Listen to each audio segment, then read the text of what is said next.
Hello student, कैसे हैं आप। नेक्सस एजुकेशन पॉइंट में आपका स्वागत है। आज हम बात करेंगे एमजीपी 4 गांधी जी का राजनीतिक चिंतन के ऊपर।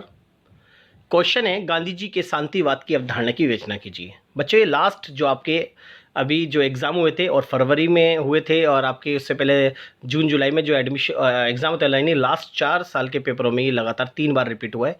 तो इस जो आपके एग्ज़ाम होने वाला है करंट 2-3 दिन के अंदर, उसमें भी एक क्वेश्चन आने की संभावना है। चलिए देखते हैं कि गांधी जी के शांतिवाद की अवधारणा क्या है। गांधी जी के नैतिक सिद्धांतों के अनुसार किसी भी विवाद या समस्या का समाधान युद्ध से नहीं बल्कि शांतिपूर्ण साधनों द्वारा संभव है।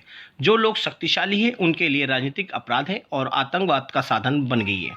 यदि मानवता की उथल पुथल को दूर करना है और मानवीय समाज को जीवित रखना है तो संसार से युद्ध और युद्ध की सामग्रियों को समाप्त करना होगा। शांति और अहिंसा की शक्ति से हिंसा और अराजकता का अंत किया जा सकता है। गांधी जी के अनुसार आधुनिक विज्ञान ने हिंसा की प्रवृत्ति को बढ़ाया गया है, क्योंकि इससे अस्त्र शस्त्रों और बम निर्माण में आधुनिक विज्ञान ने महत्वपूर्ण भूमिका निभाई है। फलस्वरूप हिंसा अस्त्र शस्त्र के आधार पर हो या मनुष्य के प्रौद्योगिकी के अधीन हो, इसे किसी भी दृष्टि में देखा जा सकता है, जिसका कारण आधुनिक विज्ञान और प्रौद्योगिकी है। तो ये हमने बात करी कि शांति की स्थापना के लिए हमें हथियारों या अस्त्र शस्त्रों पर रोक लगानी चाहिए, यानी हमारे जो जो युद्ध की सामग्रियां उनको सीमित करना, उससे शांतिवाद है। अब देखते हैं शांतिवाद किसे कहते हैं। शांतिवाद का शब्द कोश में अर्थ यह है कि युद्ध रहित अवस्था। इस प्रकार शांति एक ऐसी अवस्था है जिसमें सभी लोग मिलजुल कर रहते हैं, और अंतर्राष्ट्रीय क्षेत्र में भी शांति का यही अर्थ निकाला जाता है। अंतर्राष्ट्रीय क्षेत्र में शांति का तात्पर्य यह है कि विश्व के सभी राष्ट्र राज्य एक दूसरे को सत्ता व स्वतंत्रता का सम्मान करें तथा पारंपरिक सहयोग को बढ़ावा दें, ताकि समानता का अस्तित्व बना रहे। इसी सिद्धांत को दूसरे शब्दों में जियो और जीने दो के नाम से भी जाना जाता है। विश्व में शांति की स्थापना के अनेक तरीके हैं, जिन्हें निम्नलिखित प्रकार से समझा सकते हैं। तो गांधी जी के अनुसार शांति की स्थापना के लिए अहिंसा की आवश्यकता। तो गांधी जी का मानना ये था कि अगर आपको विश्व में या किसी देश या क्षेत्र या विश्व में अगर शांति की स्थापना करनी है तो हमें अहिंसा का मार्ग अपनाना चाहिए और हिंसा से दूर रहना चाहिए। और अहिंसा को प्राप्त करने के लिए हमें ईश्वर की भक्ति पर जोर देना चाहिए। इसलिए शांति की स्थापना के लिए गांधी जी ने अहिंसा को आवश्यक माना। तो इसका ये पूरी डिटेल आप यहाँ पर भी दे सकते हैं।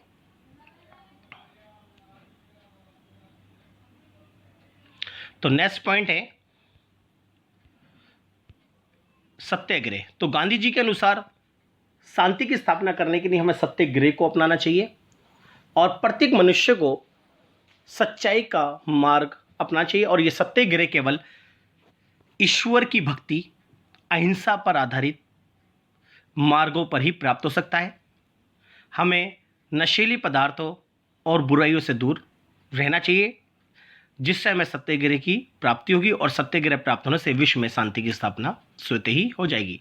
और तीसरा पॉइंट है अहिंसात्मक समाज। तो गांधी जी ने शांति की स्थापना के लिए अहिंसात्मक समाज को बहुत ही ज़्यादा उचित माना और उन्होंने बोला कि सामाजिक गुण मानते हैं और कहते हैं कि अहिंसा के आधार पर चलने, यानी अहिंसा के मार्ग पर चलने से ही हमें शांति की स्थापना मिलेगी, यानी हो सकेगी। तो नेक्स्ट पॉइंट है इसके अंदर चौथा, शांति में सहअस्तित्व। गांधी जी ने शांति की स्थापना के लिए शांति में सहअस्तित्व को के सिद्धांत को स्वीकार करा। तो शांति में सहअस्तित्व का सिद्धांत होता है जियो और जीने दो। तो गांधी जी का मानना ये था कि प्रत्येक क्षेत्र सभी देशों को एक दूसरे की एकता व अखंडता का सम्मान करना चाहिए और एक दूसरे के आंतरिक मामलों में हस्तक्षेप नहीं करना चाहिए, यानी जियो और जियो दोनों के सिद्धांतों का पालन करना चाहिए। नेक्स्ट पॉइंट है समानता तथा पारस्परिक लाभ।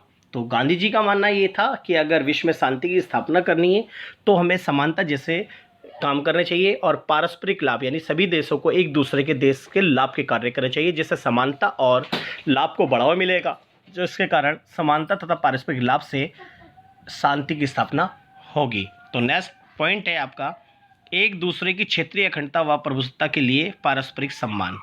तो विश्व में शांति की स्थापना में गांधी जी ने बताया कि सभी देशों को एक दूसरे की क्षेत्रीय अखंडता व इसलिए गांधी जी ने एक दूसरे की क्षेत्रीय अखंडता व प्रभुसत्ता के लिए पारस्परिक सम्मान को शांति के लिए एक मार्ग बताया। इसलिए सभी देशों को इसका मार्ग अपनाना चाहिए। तो नेक्स्ट पॉइंट है, एक दूसरे के आंतरिक मामलों में हस्तक्षेप ना करना। तो ये एक दूसरे के आंतरिक मामलों में हस्तक्षेप ना करना, ये शांतिपूर्ण सहअस्तित्व के सिद्धांत का एक सिद्धांत है, अभी हमने बात करी थी। इसलिए अगर विश्व में शांति की स्थापना करनी है तो सभी देशों को एक दूसरे के आंतरिक मामलों में हस्तक्षेप नहीं करना चाहिए और एक दूसरे की एकता व अखंडता और एक दूसरे के लाभ के कार्य करने चाहिए, जिससे कि शांति की स्थापना होगी। तो गांधी जी ने अपनी शांति की जो अवधारणा को अलग तरीके से बताया। और नेक्स्ट पॉइंट बताया 8वां, आक्रमण ना करना। जी, विश्व में अगर शांति की स्थापना करनी है तो हमें सभी देशों को आक्रमण ना करने की सलाह दी है, जिससे कि ये बोला गया है कि एक देश को अगर अपने संपूर्ण विवाद है वो शांतिपूर्ण तरीके से सुलझाने चाहिए और आपसी बातचीत को बढ़ावा देना चाहिए, समझौते संधि जैसी चीज़ें करनी चाहिए, लेकिन आक्रमण ना करने की सलाह दी है। और आक्रमण ना करने से ही देश की विश्व में शांति की स्थापना हो जाए। तो गांधी जी ने जो अपने ये विचार दिए वो शांति के ऊपर दिए गए। ये मोस्ट वेरी इंपॉर्टेंट क्वेश्चन है। अगर आप हमारे चैनल पर नए हैं तो हमारे चैनल को सब्सक्राइब करें, लाइक कमेंट शेयर करना ना।